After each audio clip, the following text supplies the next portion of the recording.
Welcome to the Banker Lamp. Please enjoy the video. In this video, I will explain how to remove a school administrator from an HP Chromebook. First, let's discuss power washing, which is like a factory reset.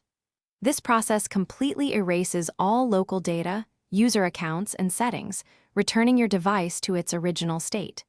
It's a good first step, but remember to back up any important files beforehand, as everything on the device will be deleted. To perform a power wash, first sign out of your Google account. Then, press and hold the Escape, Refresh, and Power buttons all at the same time. On the screen that appears, you will see an option to power wash your device. Select this option and then confirm by choosing Continue. Your Chromebook will then restart and begin the reset process, which usually takes a few minutes. If a simple power wash doesn't work, you might need to enter developer mode. Start by pressing Escape, Refresh, and Power to enter recovery mode. When prompted, press Ctrl+D to begin developer mode. You'll see a warning about turning off OS verification. Confirm this to proceed.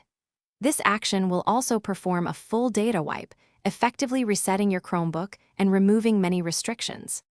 It's crucial to understand that if your Chromebook is enterprise enrolled by a school, administrator settings might automatically reapply even after a reset.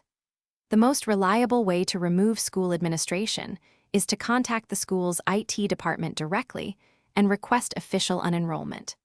Be aware that attempting unauthorized removal could potentially violate school policies or even void your device's warranty.